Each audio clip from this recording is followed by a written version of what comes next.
Hey everyone, so for today's video I'm going to talk about depersonalization and derealization. These are two symptoms of anxiety that can be really crippling to your life. They can take over your life easily if you let it and if you don't treat it. They're two, in my opinion, they're two of the scariest symptoms just because you feel really abnormal, you feel really strange, and you don't feel like yourself. So I'm going to get into what depersonalization is first.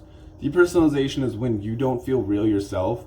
You feel like everything's slowed down. It's kind of like you're living in a dream world. That's what it reminds me of. It always reminded me of a movie, as if I'm watching, I'm watching a movie happen, but it's not really me. I'm just watching the main character experience life.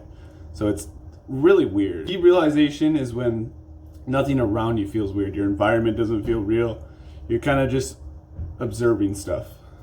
If that makes any sense. It's just you're just watching stuff happen, but nothing around you feels like it's real. So these are two things that can really honestly freak people out, freak me out for the longest, and these are two symptoms that can stick with you for an extremely long amount of time. They can stick with you honestly for like years at a time if you let them, just because you feel so weirded out, and it can be terrifying if you don't even feel like you're real, and you start questioning your existence and all this stuff. And it's something that you got to take care of. So this is what I always would do to take care of this. It's gonna sound weird, and I'm gonna talk about smoking marijuana and all that. So if you get weirded out by that stuff, this may not be the video for you. But this is in my opinion how you can overcome this. So right when you smoke weed, you feel really strange, and the symptoms of the marijuana are very similar to being depersonalized and derealized. And people do that on a daily basis expecting to feel that because they enjoy that. So they're basically going in knowing that they're going to feel like that. So if you take the same approach, so when you feel derealized, enjoy it instead of freaking out. Just take it as the same approach as smoking weed.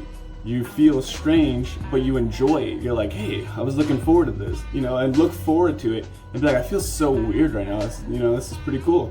And think about it in that aspect. Don't think about it as like, what's going on? Freak out because you didn't, smoke weed, and you're just sitting around and you feel super weird. But just think about it as if you already smoked weed. Enjoy it, and you pretty much it's like you feel, high from the marijuana, but you're feeling it for free. So it's kind of interesting. If you look at it in that way, it makes things less scary. It's just a way to reframe that. So instead of being like, I feel weird, just don't let it escalate to you freaking out about it. Just be like, okay, I feel a little weird. Just kind of enjoy it. It's an interesting feeling when you get past the fear. So that's the way I dealt with it over time, and eventually you go back to feeling normal over time. That if it keeps coming up, that's just the way you got to look at it. You can't freak yourself out. Other people deal with this pretty often, so just keep reframing and keep thinking if that's. There's other ways to deal with it too. You can kind of because people ignore things, they can try to ignore it, but I think ignoring it's just going to make it worse. You can't dance around it. You got to figure out a way to reframe these symptoms. If you keep ignoring symptoms and keep ignoring anxiety and just thinking, oh, if I distract myself, that's not a long-term solution. If you keep distracting yourself, that's not going to lead to you healing. That's not going to lead to you recovering. That's just going to be a way to cope with this anxiety. And this channel, I'm coming up with ways for you to overcome the anxiety, not just cope with it. Like, get rid of it completely. So, like, there's all these things that people tell you what to do, how to cope with it. Like, we're not doing that. We're not coping with this stuff. We're overcoming it. So that's why I'm giving everyone on here strategies to reframe stuff, because reframing is the biggest thing. The way you look at stuff is the biggest way to overcome the anxiety and stop, just getting through the day and, oh, I coped with it. Oh, I got to cope with this. Like, it's not something you're not stuck with anxiety for life. As many people make it seem like you're stuck with these mental health challenges, they're just temporary. They're just building you up to be a better person. I'm thankful for my anxiety because it's made me a better person. It's made me appreciate life more. It's made me, appreciate the little things more. And it's made me, a harder worker. And, because I was slacking before. And I experienced this, and I was like, okay. And then not only that, but everything is just super easy once you overcome. Especially if you're a hypochondriac, you overcome the fear of death. You think you die every single day. You overcome the fear of death on a daily basis. And if you can do that, the littlest things, like, everything just becomes so simple. Like, all your tasks that you have to accomplish, anything, like, whatever you have to do, nothing is a challenge anymore. So that's why I'm actually thankful for having anxiety and having these mental health challenges. Not only that, but I could help other people out because this is a huge epidemic. So it means a lot to me. So sometimes I do get emotional in these videos. So I apologize for that, but it's just something I really care about. I'm not just trying to become famous or, put these videos out here to make money for myself.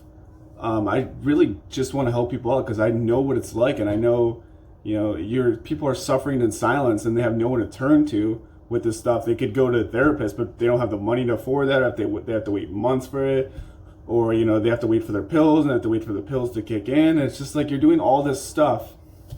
That's why I want to give you guys free information and see, if I can help you out, it'd be great. So, and we can overcome this naturally and stop coping with it and learn to live a carefree life and be your old self. That's what we want to get back to, being your old, carefree, fun, child-loving self. So thanks guys for watching this video today.